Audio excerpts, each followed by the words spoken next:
YouTube. Today we have a real quick battle report where I took 1,000 points of my Blood Angels versus standard Codex Marines. We ended up rolling Annihilation and Spearhead. So I chose to go first. I deployed my Devastators in cover and 3 Rhinos behind them. Here we have a video for the middle of turn 1 where I'd moved my Rhinos up. The Death Company Rhino had gotten overcharged and moved up 18. The other 2 moved up and the front one popped smoke.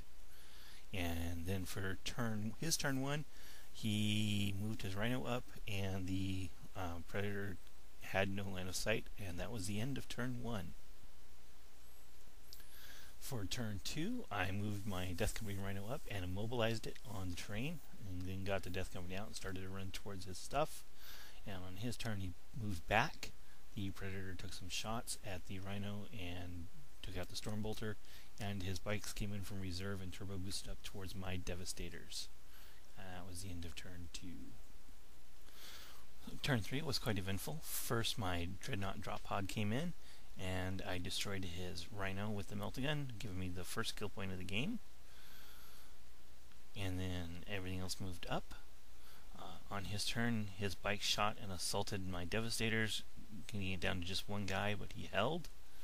And then he shot pretty much everything at the Death Company, and between some really bad rolling on his part and a few key feel no pains, I only lost 2 of the Death Company plus a wound on Corbulo. And his Terminators came in, and unfortunately he had a mishap, ended up in a far corner, and that was the end of turn 3. So we are at the end of turn 4. After surviving a Melt-A-Gun shot, the Dreadnought assaulted the tactical squad and killed 1 in my turn, killed 3 in his turn, making them run away. The Terminators ran up. My Death Company was able to assault the tactical squad that came out of the Rhino, and my other tactical squad that was in the Rhino came up and tried to Melt-A-Gun his Rhino to no effect. And of course his bikes wiped out the remainder of my Devastator squad. Fortunately, I don't have a video for turn 5, but in turn 5 my assault squad got out of the Rhino and was able to assault and wipe out his bikes. The Death Company killed a few more Marines. They were locked in for a while. My tactical squad got out of their Rhino, shot and then assaulted his Rhino, taking it out. And my Dreadnought ignored the tactical squad running back and went after the Predator. His tactical squad was still within 6 inches of the drop pod, so they kept running, but unfortunately they didn't run far enough. And then his Terminator squad, Gate of Infinity, over into combat to try and combat the Death Company and to join that assault.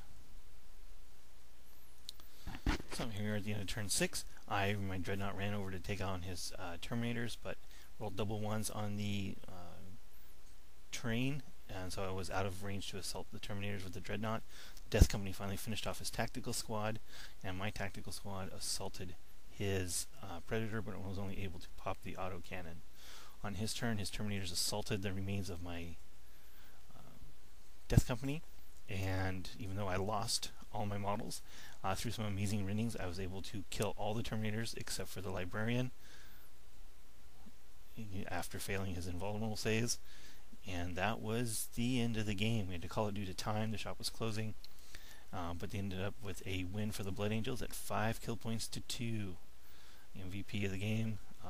There really wasn't one. Everything worked really well.